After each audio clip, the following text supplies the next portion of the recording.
Hello.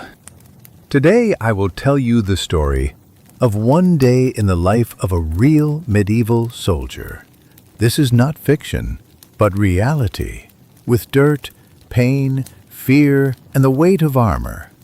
We will look into the everyday life of a simple warrior, what he ate, where he slept, how he fought, and with what thoughts he went into battle.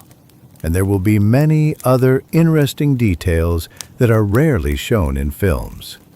This will be an honest look at how soldiers lived and survived in those harsh times. Ready? Then let's begin. In those centuries, there were no standing armies in the modern sense. Almost every warrior was temporary.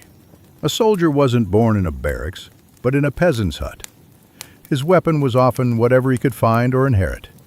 A halberd cut down by an uncle, a leather cloak worn through by time, an old iron helmet with a dent. If he served a baron, equipment might be issued to him, but it was often heavy, uncomfortable, and worn by others before him. Soldiers came from poverty. Some were younger sons with no land or inheritance. Some fled from debts, others from the law. A few sought glory, but almost all sought food. When war broke out, messengers would ride across the lands with the summons. A baron, the landowner, would gather his vassals. Each was required to provide a certain number of men. The vassals, in turn, would go to the peasants. You're going, and you. You too. Refusal wasn't an option. It could cost one their home, land, or life. In other cases, recruiters were used, especially in cities. They promised payment, coins, loot, food, sometimes the right to plunder. And many agreed. A soldier's first steps didn't begin with battle, but with waiting. Medieval campaigns were agonizingly slow. Troops gathered for weeks. Some arrived armed, some not. Training was rushed: stand in formation, march, hold a spear. Most had no real training. Only nobles were taught warfare from childhood: fencing, riding, tactics. The average soldier was usually infantry, a spearman, archer, or crossbowman. They slept on the ground. Tents were a luxury. Usually it was straw, a cloak, and the stars. Food was rare and poor. Bread, salted meat, sometimes beans or porridge. Wine and beer were drunk more than water. Drinkable water was hard to find. Getting sick was easy. Lice, rot, dysentery, constant companions of a soldier. Armies often died more from disease than from swords. The average soldier rarely lived past 40. Many died in their very first battle, never understanding why they had come. When battle began, fear was paralyzing. Battles were bloody, loud, and chaotic. The idea of strict formations was an illusion. Infantry moved as a mass, often in fear. Screams, shrieks, the clash of steel, the smell of blood and urine. Shields shattered, swords bent, spears stuck in bodies. One blow, and you could be dead. Many had no armor. A single knight in full plate could cut down a dozen poorly armed infantrymen. But knights died too. A well-organized mass of spearmen could unhorse a rider and kill him. Battles lasted from minutes to hours. When one flank broke, panic followed. Some fled, some dropped their weapons. The defeat, and after the battle, corpses, the cries of the wounded, the stench of decaying flesh. Some were lucky, pulled out, their wounds wrapped in rags, cauterized. But medicine saved few. Infection, gangrene, fever, common outcomes. Without antibiotics, even a scratch could kill. Those who survived took trophies. Stripping armor from the dead was common. Sometimes wounded were finished off just to take the armor whole. Stealing a sword, grabbing a pouch. War was a time of plunder. Defeated villages suffered the same. Soldiers would enter, loot, rape, burn homes. Women hid in forests, old men buried grain, children stayed silent in fear. But the army always took what it wanted. Reward? For most, meager. A few coins, a promise of land that went unfulfilled. Sometimes just survival. And sometimes death, without a grave, without a name. Some soldiers moved from army to army. Today they fought for one duke, tomorrow for his enemy. They were called mercenaries, often the worst of the worst. They had no discipline, but plenty of battle experience. Entire bands were made up of former criminals, fugitives, and outcasts. Such groups lived off plunder, moving from one conflict to another like a pack of wolves. But there were others. There were those who served honestly, for years, who fought dozens of battles, buried friends, lost sight, fingers, hearing. These soldiers became veterans, hardened, silent, knowing the cost of every blow. They didn't seek glory. They sought an end to war, to service, to fear. But war never ended. Returning home was no easier. If a soldier survived, he returned to his village, sometimes crippled, sometimes empty-handed. Sometimes his home was already burned, his wife a widow, his children dead. Life had to begin again, or didn't begin at all. Some never left the army. They no longer knew how to live otherwise. They had nowhere to go. These men became part of permanent units, city garrisons, castle guards, caravan escorts. Their work? Patrols, arrests, tax collection. No longer soldiers, but still armed men. And still, despite all the pain, filth, and fear, a medieval soldier didn't see himself as a victim. He was part of a world where war was not the exception, but the rule. He believed he fought for his king, his god, his honor. He prayed before battle, confessed, placed a cross on his chest. He went into battle not because he wanted to kill, but because he had to. Such was the fate of a man of that time. Soldiers rarely lived long. When an army marched, the ground shook. Not from horses or catapults as the movies show, but from hunger, disease, curses, and the stench of human sweat. A medieval army's march was not a parade, but a waking nightmare. Soldiers walked for weeks, sometimes months, through mud, mountains, snowy passes, forests, swamps, and wastelands. No roads, no maps, only rumors, orders, and the hope of surviving the journey. They had to walk a lot, about 20 to 30 kilometers a day. Warriors carried everything themselves: weapons, clothing, sacks of bread and grain, flasks, and sometimes even firewood. Armor rubbed their shoulders until they bled. Those without boots developed blisters and gangrene. Calluses burst, wounds inflamed. There were no doctors on the march. Pain was a soldier's normal state. They slept under the open sky. Tents were rare. Sometimes they managed to get straw, but more often it was just dirt, moss, and a cloak. In winter, they made campfires, if they had wood. In summer, they endured swarms of mosquitoes and lice. Every day someone died, from fever, exhaustion, or poisoning. Corpses were left by the road.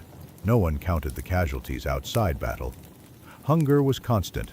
Even with supply trains and foragers, the army was chronically underfed. Provisions often failed to keep pace. Soldiers gnawed stale bread, ate boiled wheat, and crushed dried beans in their hands. Occasionally they got salted meat or smoked fish, if lucky. But most often, they were hungry. During autumn and spring campaigns, they ate bulbs, bark, and rotten cabbage. Some killed rats or dogs. There were cases of cannibalism during sieges. Salt was worth its weight in gold. Without it, Food couldn't be preserved.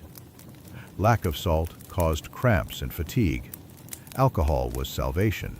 Wine, beer, mead, not just for drunkenness, but a way to avoid contaminated water and stay warm. Drunken soldiers were common. Intoxicated, they quarreled, killed one another, and raped women in villages. Discipline was fragile. Punishments were brutal. In the armies of kings and barons, there was no mercy for their own.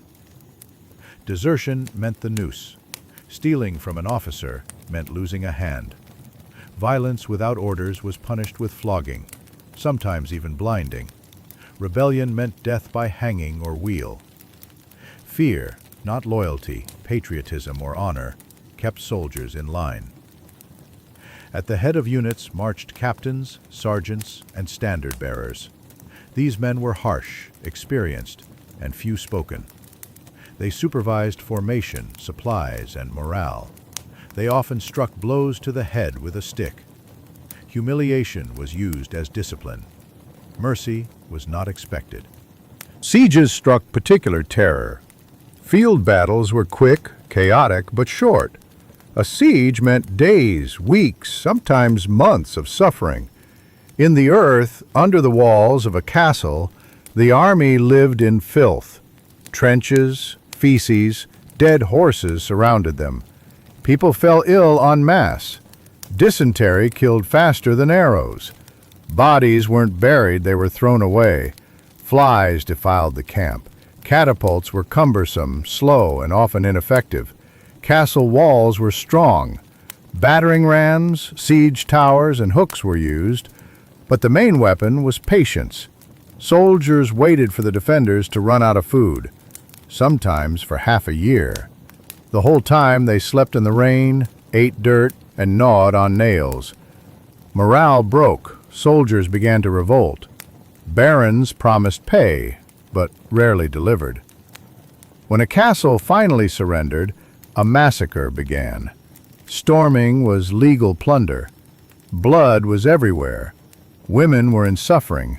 Children were in flames. Soldiers took trophies. One carried a candelabrum, another pillows, another rings from corpses. It was their only true reward. A soldier's uniform was simple: a woolen tunic, filthy, sometimes leather armor. On their feet, wrappings or leather boots. Swords and halberds were issued only to the best. Often soldiers fought with pitchforks, axes, or clubs. The crossbow was powerful but heavy. The bow required training. Spears were the cheapest. Many had wooden shields covered in leather. Against a real knight strike, such a shield shattered like dry wood.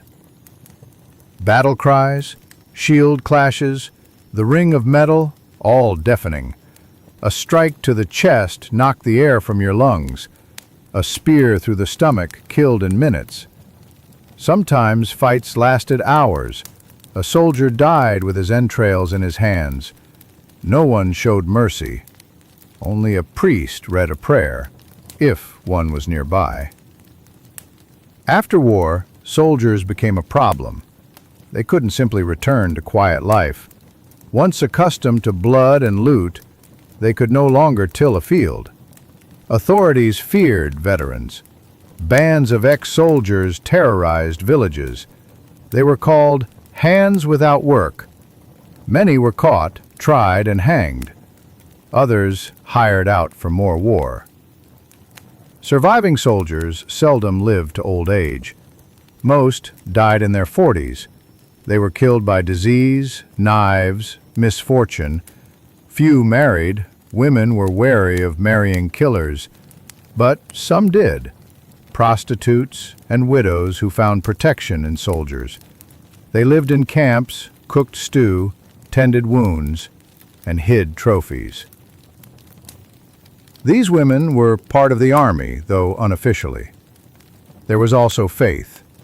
Despite all the killing, soldiers believed. When military campaigns led soldiers beyond the borders of their own lands, to France, the Holy Land, the Balkans, Prussia, or Spain, Fear and uncertainty gave these expeditions a special character. Home was left behind, and ahead lay languages they didn't understand, food they couldn't eat, diseases without cure, and enemies who, like them, fought for God and survival. The Crusades played a particularly significant role in this. In the eyes of soldiers, it was not just a battle, but a path to paradise.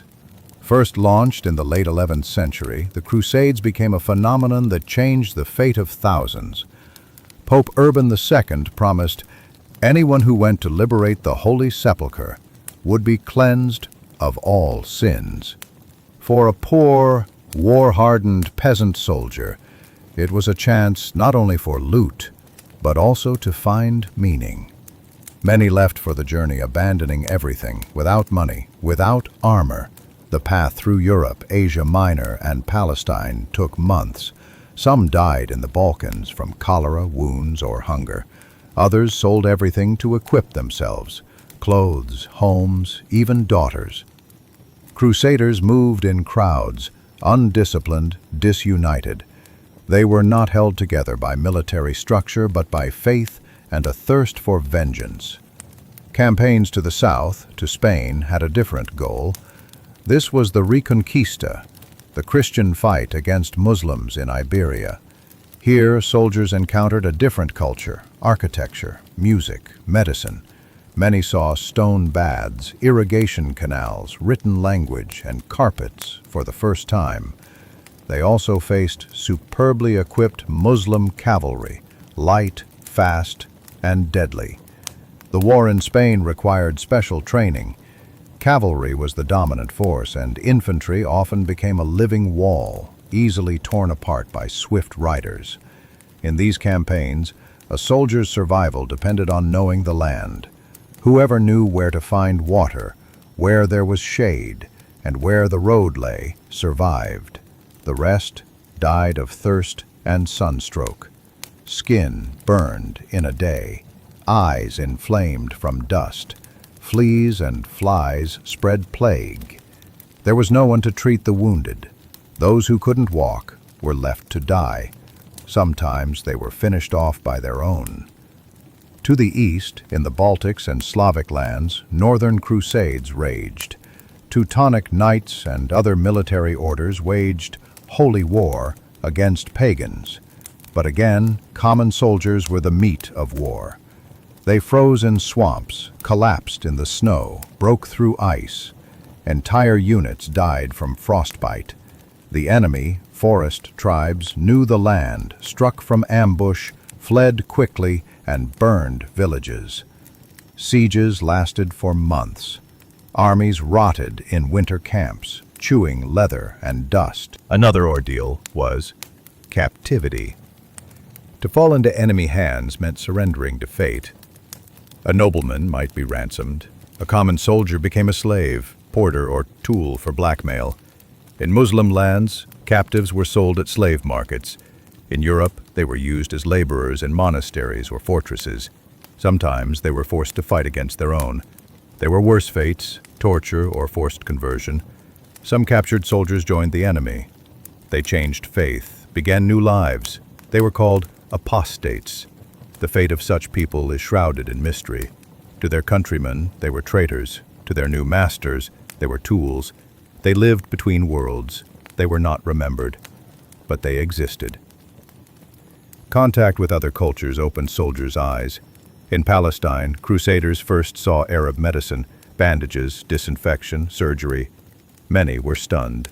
It turned out the enemy was no savage, but a man of science and culture. Yet the wars continued. Some soldiers returned home with stories of exotic spices, cities with fountains, sweets, and strange musical instruments. But most came back with scars, missing limbs, and curses. At home they were not welcomed as heroes, but as burdens. Locals didn't understand what soldiers had seen. No one wanted to know what a corpse smells like in the heat. Between campaigns, if a soldier survived, he tried to return to life. But he was already different.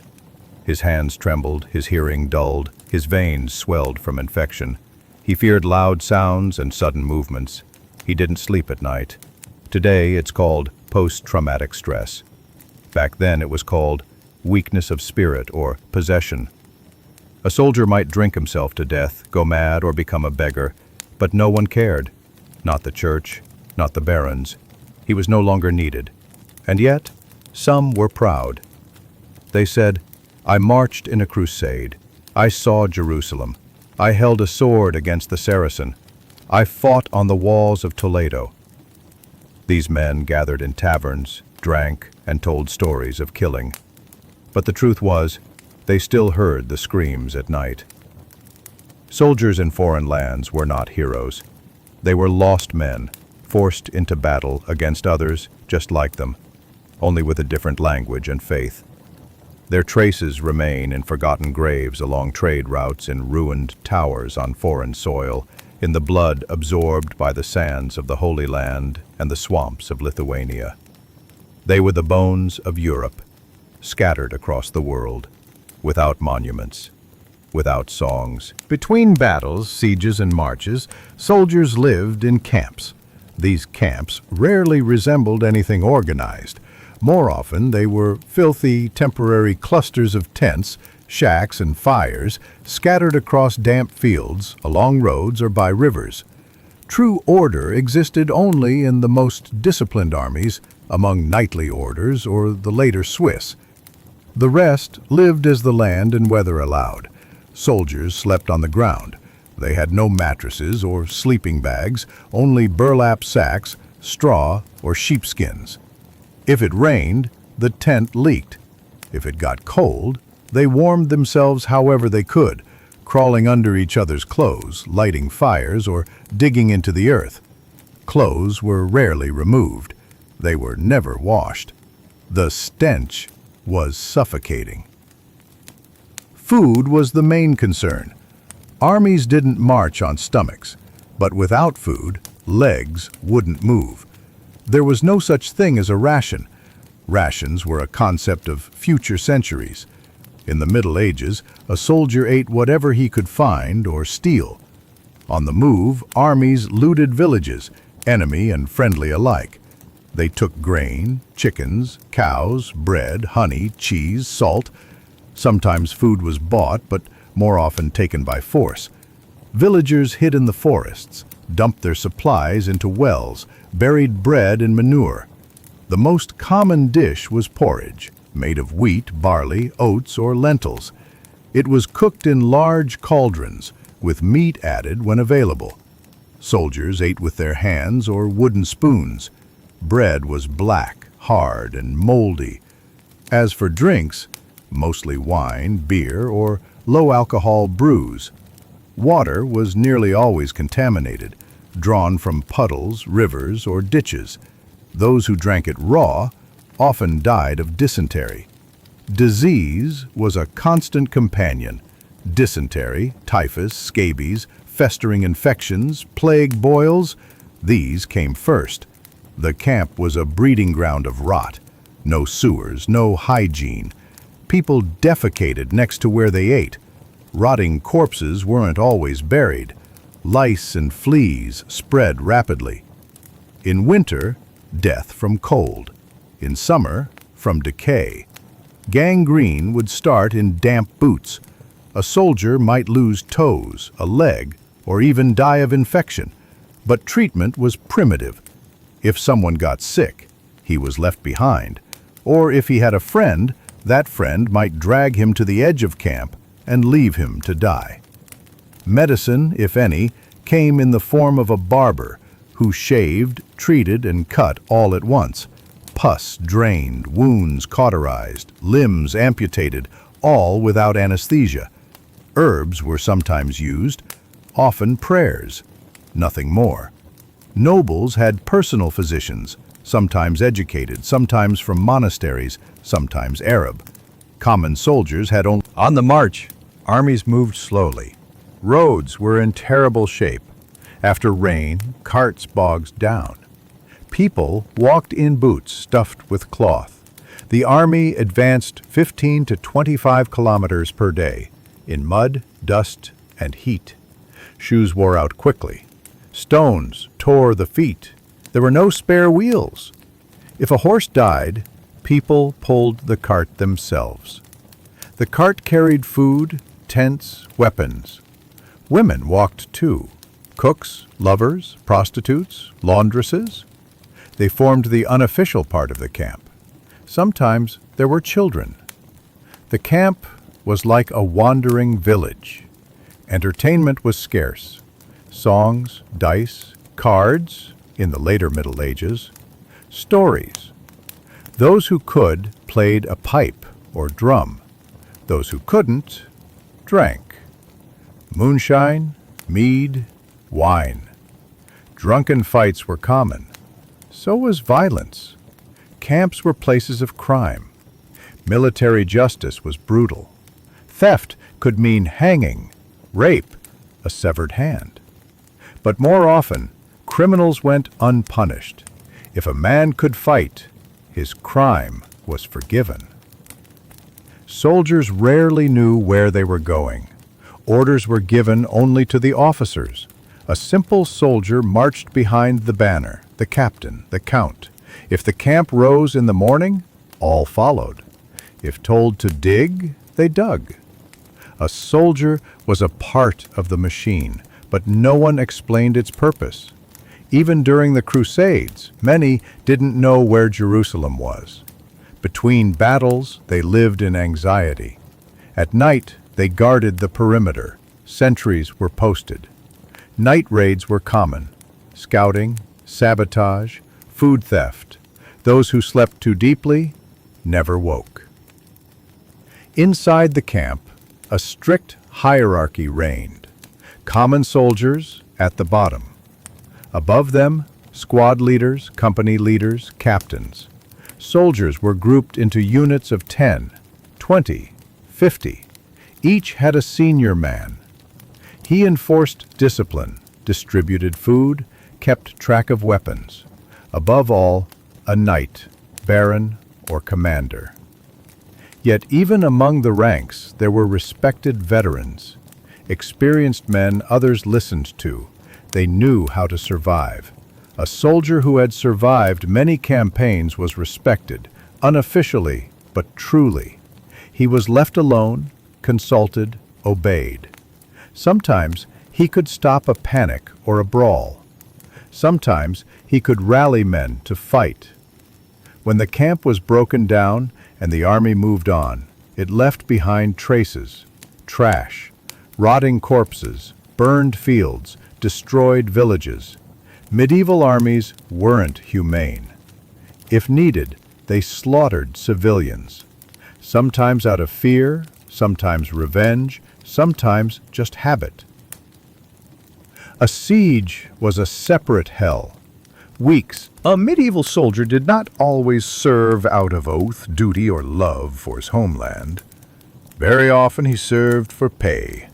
Especially true of mercenaries, who were one of the main military forces of the late Middle Ages. A mercenary was not a vagabond without morals. He was a professional, a craftsman of war. Some were born peasants, but were recruited into military bands. Some were impoverished minor nobles forced to sell their swords.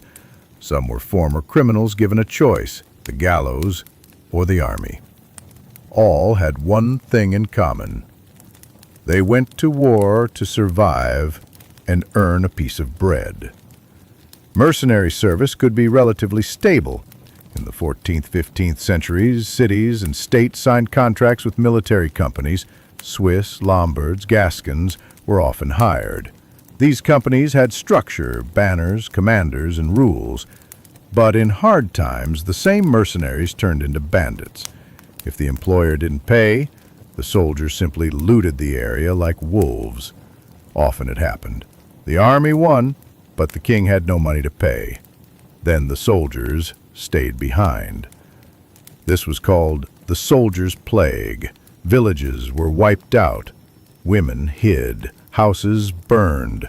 The soldier was not a beast by nature, but by necessity. A hungry man with a weapon was a disaster worse than the plague.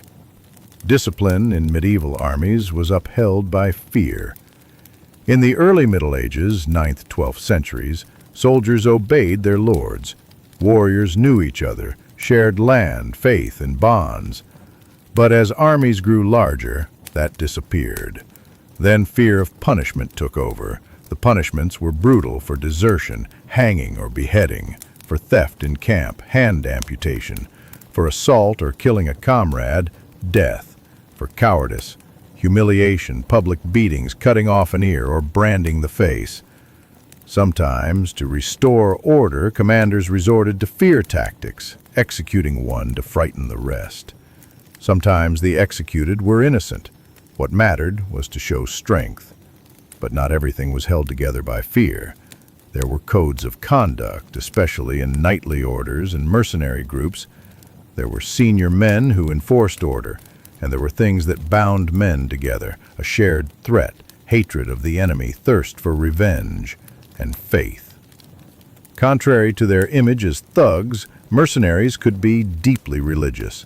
Many started the day with prayer. Icons, crosses, and religious images were kept in tents. Before battle, confession, blessing, sometimes communion. The sword was consecrated, the sign of the cross drawn on armor. Faith was not abstract, it was alive. Judgment awaited them after the grave. Psychologically, the soldier lived in constant anxiety. Sleep was restless. Every sound could be an alarm. Only exhaustion provided relief. Between battles, a soldier either drank, prayed, or sat in silence. In the days before battle, many showed symptoms we would now call PTSD. Insomnia, tremors, vomiting, loss of speech. Some fainted before the fighting even began. But mocking a coward was dangerous. Tomorrow it might be you. Death was everywhere. On the battlefield, in camp, by the fire. Soldiers learned to accept it. Some wrote wills, if they were literate. Some asked others to pass on final words to family. More often, they stayed silent. Any day could be the last. No one knew which arrow would find them. That's why joy was so sharp. Food tasted better, songs were louder, women more desirable. Wine wasn't for pleasure. It was for forgetting. Laughter was a way to cope with terror. Close bonds formed within units. Not romanticized brotherhoods, but alliances of necessity. One knew how to sharpen a sword, another how to bandage a wound, a third where to hide in ambush. In battle, those bonds saved lives. If one fell, another lifted him. If one died, another dragged the body. Not from pity, from duty. Tomorrow, you might be in his place. Mercenaries had hierarchy. Veterans were respected. Newcomers were tested, sent on scouting missions, placed on the front lines. Those who didn't break became one of us. Those who did disappeared. There was a share of loot. After battle, the commander divided the spoils: weapons, money, armor. The best went to the top, the rest to the soldiers. Sometimes one good raid fed a unit for months. That's why the goal was not always to kill, but to take prisoners. A noble taken captive was worth a bag of gold. Mercenaries had their own signs of distinction: a special buckle, the color of a ribbon, a brand on the shoulder. These were symbols of belonging. Switching units was shameful. Cowardice, a curse. Betrayal, a death sentence. In the late Middle Ages, as wars became constant, mercenaries formed almost a separate caste. Feared but hired, despised but respected. They were a necessary evil. Still, not all were mercenaries. There were peasants called up by conscription. They were herded, beaten, drilled, cannon fodder. They had no armor, just pitchforks, axes, sticks. They were fed cabbage and bread, trained for a day, then sent forward. Often they were used as a living shield. Behind them came those who truly fought, the professionals. That's how it was with the French in the 100 Years' War. That's how it was in Russian princely armies. That's how it was almost everywhere. And yet, despite the filth, fear, and poverty, for a medieval soldier, weapons were not a matter of romance. They were tools his life depended on. And not everyone carried swords gleaming in the sunlight, as paintings often show. Reality was heavier, simpler, dirtier, and more painful. Soldiers started with what they could afford. A mercenary or a peasant conscript might arrive for service with a hunting spear, an axe, or even a large knife. Many forged their own weapons or bought leftovers from blacksmiths. A real steel sword was expensive, the equivalent of a craftsman's annual salary. So people often carried simpler versions: short blades, cleavers, sickles. Among infantry, the most common weapon was the spear. It was cheap, easy to produce, had range, and helped keep formation. Spears broke quickly, so they were made in dozens. For close combat, after losing a spear, soldiers used axes, maces, daggers, and sometimes scythes modified for fighting. Peasants, conscripted into war, were often given whatever was at hand: clubs, stakes, crossbow bolts without crossbows, just to carry. Some even had wooden shields covered in leather. Wealthy cities had stockpiles for issuing standardized arms, but more often every man brought what he could find. Archers in the army were a separate class. The bow was the weapon of the poor. The crossbow was more expensive. The English longbow became legendary not by miracle, but because for decades a law required Englishmen to train with it on Sundays. The bows were nearly 2 meters long and demanded great strength. They were no toys. Archers' arms were often deformed from constant drawing. Crossbowmen came from northern Europe and Italy. They were respected but feared. The Catholic Church even banned the use of crossbows against Christians. Such was their lethality.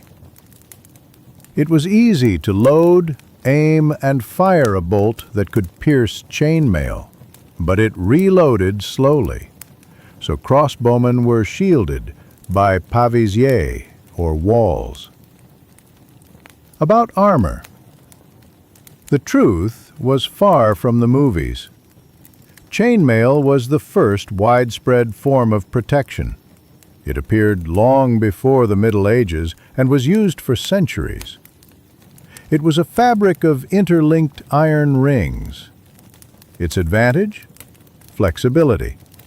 A soldier could move. Its downside? Weight and poor protection against blunt force. Against swords or arrows, decent. Against maces or spears, not enough. Under chainmail, soldiers always wore full plate armor, a symbol of the late Middle Ages. Cost as much as a house. It weighed around 25 to 30 kilograms, but the weight was evenly distributed. Contrary to myth, a man in armor could run, jump, even ride. But heat, exhaustion, and dehydration made fighting impossible after a few hours. So armor was removed, rest taken, and water poured over the soldier. A real knight in armor didn't look like a statue. Metal was matte, scratched, often covered in leather, cloth, dirt. Rust was the enemy. It was scrubbed with sand, urine, lie. A knight's squires spent hours polishing helmets to make them shine. Helmets were mandatory. The simplest were iron caps, or capes. Later came bassinets with visors. There were also top helms, buckets with narrow slits, heavy but offering full protection. In a helmet, hearing was poor, vision worse. In battle, constant noise, labored breathing, the smell of sweat and iron. Almost everyone carried shields, wood covered in leather, sometimes with metal reinforcements. Infantry used large rectangles. Knights had teardrop-shaped, then round ones. A shield protected but also hindered. It was usually held in the left hand, weapon in the right. Sometimes pavises, door shields, were used to protect crossbowmen. Sometimes small bucklers for close combat. Every weapon had a counter. The spear against knights, the mace against chainmail, the bow against light infantry. That's why armies were diverse. One sword didn't save everyone. Every soldier knew the limits of his gear. Maintaining equipment was a constant struggle. In battle, something always broke. Swords dulled, chainmail tore, bows lost tension. The blacksmith in the camp was more important than the priest. He riveted, repaired, fixed. Some soldiers could patch armor themselves, others just tied holes with rope. Losing a weapon in battle was a catastrophe. Those who lost swords grabbed sticks. Those who broke spears tore daggers from corpses. After battles, they combed the field, collecting everything: arrows, helmets, boots, greaves. Sometimes wounded were killed just for loot. Weapons weren't just for fighting. They were ritual objects. Before combat, they were sharpened, blessed, laid before icons. Death for a medieval soldier was an inseparable part of his fate. It could strike at any moment, on the battlefield, in camp, or on the road. Battles were bloody and brutal, often prolonged, but not always decisive. Wounds that seemed non-fatal often turned deadly due to the lack of hygiene and medical knowledge. But life on the battlefield was only part of a soldier's existence. Between battles, soldiers lived in camps, often primitive and cramped. A camp was a temporary village of tents, wooden huts, or simple shelters, built for several weeks or months. Soldiers slept on the ground or on straw next to their weapons and belongings. Dirt, cold, and dampness were constant companions. Food in the camp was meager and monotonous. The diet mainly consisted of grain porridge, barley, oats, or rye, cooked in large cauldrons. Occasionally they added onions, garlic, or roots. If lucky, a bit of meat or fish. Salted meat, dried meats, and hardtack were staples. Fresh vegetables and fruits were rare, especially in winter. War meant constant shortage, and supplies were a major issue. Armies were often forced to plunder nearby villages to obtain food. This bred hatred among locals and eroded discipline. Peasants would hide their harvest or flee in fear of the army. Water was another problem. Soldiers drank from nearby rivers or wells, often contaminated with bacteria. Illnesses caused by bad water claimed more lives than battles. Diarrhea, dysentery, and fever were invisible, but deadly enemies. Hygiene was almost non-existent. Troops rarely bathed, went weeks without changing clothes, and the camp quickly became a breeding ground for disease and parasites. Close contact, lice, fleas, and filth made things worse. Epidemics could wipe out entire units. Despite this, soldiers tried to maintain order in the camp. Strict discipline rules ensured at least minimal organization.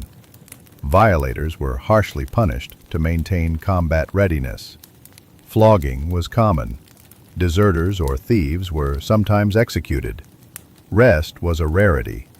Even outside combat, soldiers were under constant stress, always waiting for orders.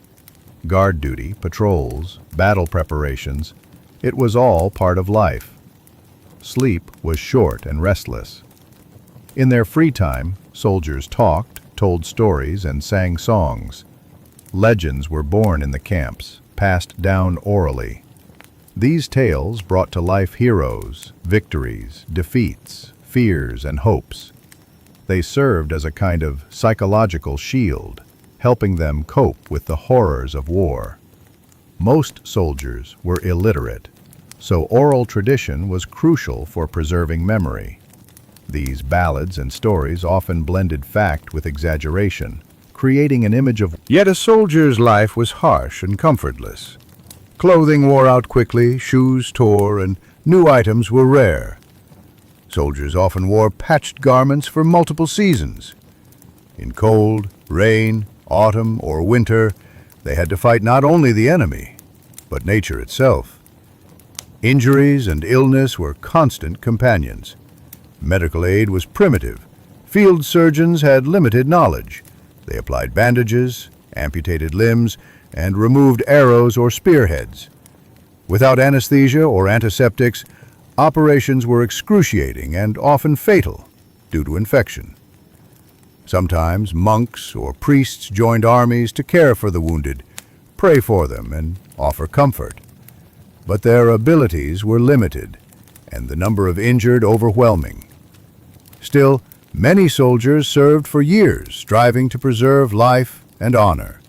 For some, war was not only a trial, but a chance to escape poverty, gain loot, glory, or noble patronage. Society's view of soldiers was ambivalent.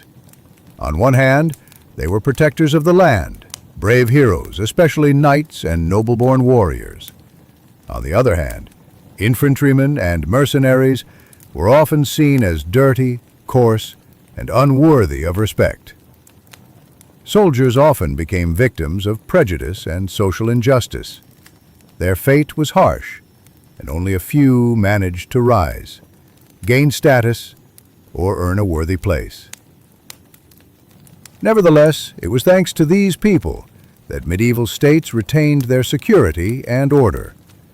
Their lives were short, full of danger and hardship, but vital and meaningful. Medieval weapons were not just instruments of killing, they were symbols of status, skill, and power. Every soldier carefully chose his weapon depending on his specialization, social class, and region. An archer preferred a longbow or crossbow, an infantryman, spear or sword, while a knight bore a full set of heavy armor and a sword, often decorated with a family crest or inscriptions. The creation of weapons required the craftsmanship of blacksmiths. The quality of the steel and proper tempering determined the reliability and durability of a blade. For a knight, a sword was not merely a weapon, it was a part of his honor and identity. Losing or breaking a sword in battle was considered a deep disgrace. Weapons were used in battle with calculation and experience. The sword was a versatile weapon, suitable for cutting and thrusting, but required skill. The spear was long-range and simple to use, allowing the user to keep enemies at bay. Crossbows and bows enabled long-distance attacks, but required training and physical strength. Armor provided protection, but limited mobility. A full suit of knight's armor weighed about 20 to 25 kilograms, 44 to 55 pounds. To wear it and fight effectively demanded strength and endurance. Infantry typically wore lighter chainmail or leather protective gear. Helmets, though they restricted vision, protected the head from fatal blows. Battle tactics varied depending on the army and its opponents. Medieval armies were often composed of mixed units: knights, infantry, archers, and siege engineers. Soldiers advanced in different formations, used shields for defense, and battle cries to maintain order and morale. Many battles involved the siege of castles and fortresses. Siege warfare required special skills, building battering rams, digging tunnels, operating catapults, and ballistas. Siege soldiers faced dangers not only from the enemy, but also from constant stress, hunger, and disease. War impacted both the economy and society. Campaigns often led to the devastation of land, destruction of crops, and the flight of peasants. In response, kings and feudal lords supported their armies by raising taxes and mobilizing the population. Soldiers became part of this complex system, where their lives were just one of many moving parts. Despite all the cruelty and hardships, the life of a medieval soldier was rich and complex. He learned to live with constant danger, found joy in simple things, and tried to leave his mark on history, no matter how small. The life of a medieval soldier was closely intertwined with the fate of his loved ones and community. Though men left home to fight, their destinies were deeply connected to what happened in their absence. For the soldier's wife and children, waiting and fear became part of daily life. They often lived in constant anxiety, not knowing if their husband or father would ever return alive. Wives and mothers of soldiers bore the heavy burden of managing the household and caring for the family. They had to maintain order at home, tend to the fields, and protect their property from raiders and looters. At times, women even took part in defending their villages, reinforcing walls, preparing food, and making medicine for the defenders. The bond between a warrior and his home was maintained through letters, which rarely arrived due to the long and perilous journeys. Sometimes soldiers sent small gifts or tokens of loyalty, rings, crosses, or notes with prayers. These objects became cherished symbols of hope and support for their families. Children of soldiers often grew up without seeing their fathers for years. Many began learning trades or military skills at an early age, dreaming of following in their parents' footsteps. In families where the father died in war, children often became orphans or were taken in by relatives, losing the stability of their former life. In military camps, soldiers formed tight-knit communities where support and friendship were vital. Together, they endured hunger, disease, and fear, shared their last piece of bread, and cared for wounded comrades. Such solidarity was sometimes the only comfort in the harsh reality of war. However, war did not always bring only suffering. For many soldiers, it was a chance to change their fate. Through service, they could earn land, titles, or fame. Knights fought not just for their king, but for personal honor, which held immense importance in society. Victory on the battlefield elevated their status and secured recognition. Still, the life of a medieval soldier remained full of risks. Diseases caused by poor living conditions were often deadlier than the enemy. Plague, dysentery, scurvy, and other illnesses spread rapidly in armies, claiming hundreds or thousands of lives. Wounds that today are treatable with antibiotics and surgery were often fatal in the Middle Ages due to the lack of knowledge about germs and sterilization. Many died from infection and gangrene, unable to receive timely help. Medical care was primitive, and often reduced to prayers or amputation of affected limbs. Nevertheless, despite all the hardships, fears, and suffering, soldiers kept marching to war because they knew no other life. War was a part of their fate, their world, and their time. Their story is one of courage, pain, and hope, reflected in every battle, every wound, and every day survived. A medieval soldier faced the harsh realities of daily life, which often seemed like an endless string of trials. Food in the army camp was scarce and monotonous. The diet consisted mostly of coarse bread, sometimes hardtack, lentils, or porridge made from oats and barley. Meat was a rare luxury, usually obtained after a successful hunt or victory in battle. Fish and vegetables were even less common. Drinking water was often dirty and unsafe, contributing to the spread of disease. Soldiers tried to supplement their rations whenever possible, hunting, fishing, or foraging for wild berries and herbs. Still, constant lack of nutrients and vitamins led to exhaustion, weakness, and reduced combat readiness. Diarrhea, scurvy, and other nutrition-related illnesses frequently caused death or left soldiers unfit for battle. Clothing and footwear were simple but durable. Soldiers wore tunics made of rough fabric, sometimes with leather reinforcements for protection. Their shoes were made from leather and had to withstand long marches and harsh conditions. In hot weather, soldiers suffered from blisters and wounds. In cold, they faced frostbite and illness. Rest in the camp was rare and brief. At night, soldiers slept on straw or directly on the ground, often still in their heavy clothing and armor to stay ready for sudden attacks. Daytime rest was minimal. They had to maintain order, prepare meals, and keep their weapons in fighting condition. Hygiene was nearly non-existent.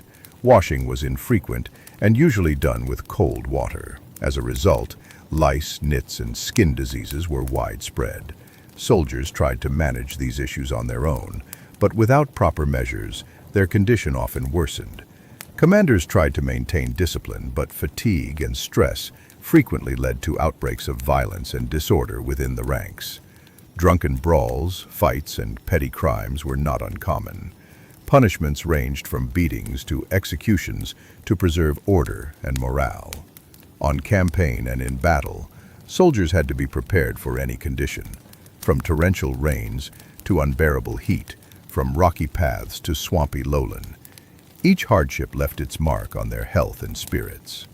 Many who returned from war were maimed and sick, their faces bearing the scars of suffering. Traditions and rituals helped foster a sense of community and belonging.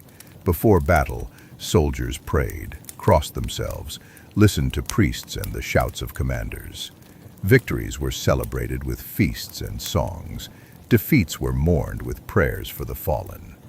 Such was the life of a medieval soldier, a constant struggle against external enemies and inner fears, torn between hope for glory and fear of death.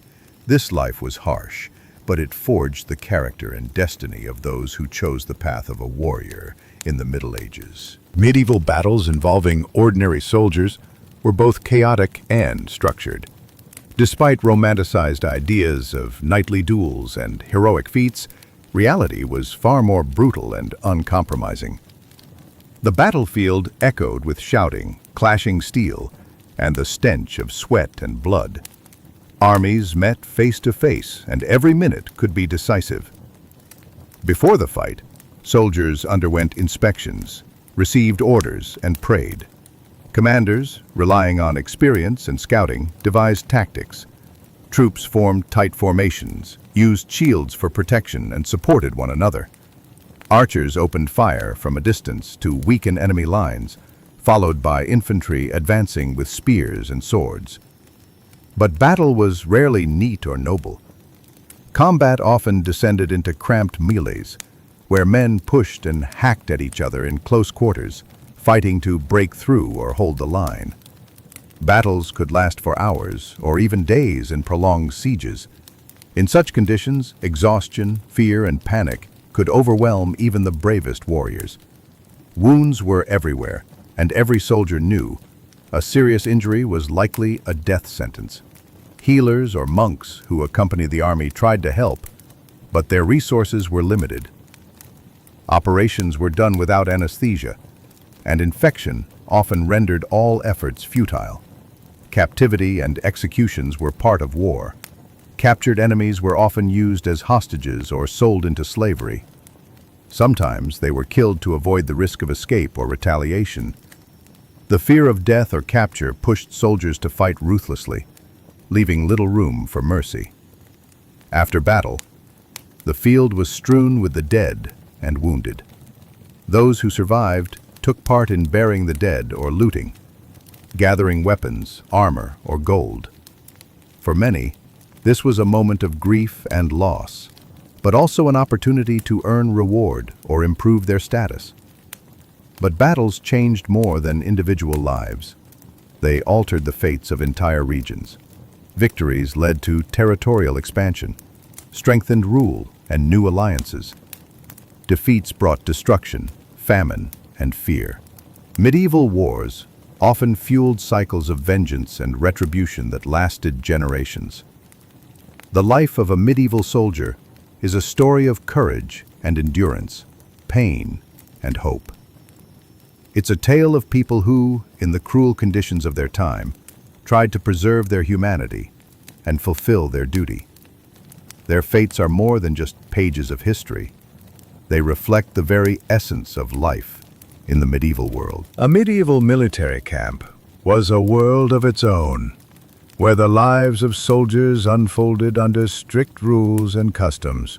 After exhausting marches and bloody battles, the camp was often the only place where a soldier could experience a brief moment of relative peace. At least, until the next fight. Camps were usually established in strategically advantageous locations, on elevated ground, near rivers, or in the shelter of forests. They were set up quickly, using available materials and basic engineering skills. Around the perimeter, simple fortifications were built, earthworks, wooden fences, and ditches, to protect against sudden raids and attacks. Soldiers lived in tents made of coarse fabric, often crowded together, sleeping on the ground or straw. The tents were cold, damp, and stifling. In the summer, they were hot and full of insects.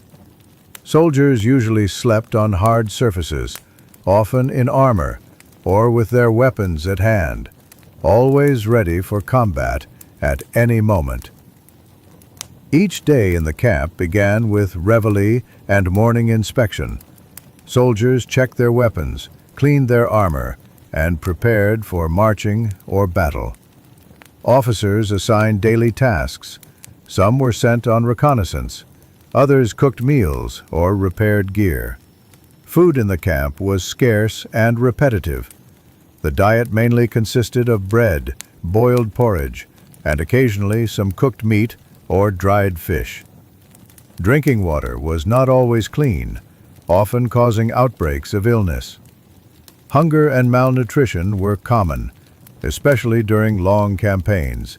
Free time was rare, and soldiers used it in different ways, singing songs, telling stories, or playing simple games.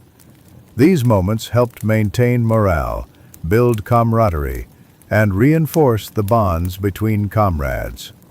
Discipline was strictly enforced. Any violation of order could result in corporal punishment or confinement. Commanders ensured that everyone fulfilled their duties so that the army remained battle-ready and organized. Medical aid in the camp was primitive. Wounded or sick soldiers were sent to field medics or monastic healers who used herbs, prayers, and basic procedures.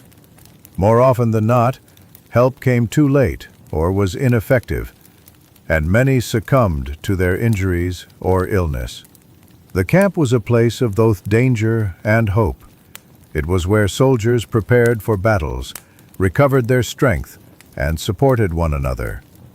Life in the camp was harsh and unforgiving, but it forged the character, endurance, and courage of those who chose the path of the warrior. The medieval soldier lived on the edge between life and death, hope and despair.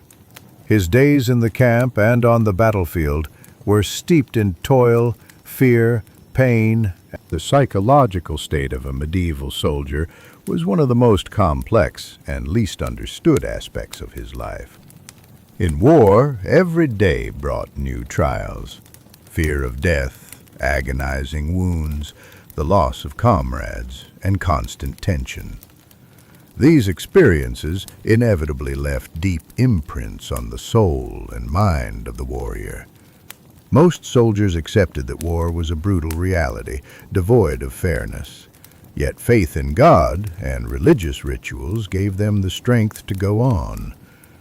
Prayers before battle, the sign of the cross, priestly blessings, and hope for an afterlife were vital sources of support during the darkest moments. Religion helped them see death not as an end, but as a transition to eternity, lessening fear and giving meaning to their suffering. Nonetheless, the psychological burden often led to fear, fatigue, and even despair. Many soldiers struggled with the knowledge that the comrade standing beside them today might be gone tomorrow. The loss of friends and brothers in arms left deep emotional wounds. Some tried to cope through drinking, gambling, or fights. Alcohol served both as a form of solace and a source of trouble. Psychological trauma went untreated. Instead, soldiers tried to silence their pain and fears, having no outlet for expression or support. A soldier's psyche could be permanently changed. Signs of irritability, insomnia, and anxiety were common. The modern concept of post-traumatic stress disorder didn't exist. People simply learned to live with these invisible wounds. Soldiers had to maintain inner strength, not just for themselves, but for their unit, their homeland, and their families. Sometimes this became a matter of honor and personal pride, to show no weakness, to stand firm despite horror and pain. The memory of fallen comrades was preserved through rituals, songs, and stories. Soldiers recounted tales of bravery and heroism, helping keep the spirit alive and maintain a connection to those they had lost. These stories were passed down by word of mouth, becoming part of cultural heritage and collective memory. This inner world of the medieval soldier, a blend of faith, fear, hope, and sorrow, was a vital part of his daily life and deeply influenced his behavior, both on and off the battlefield.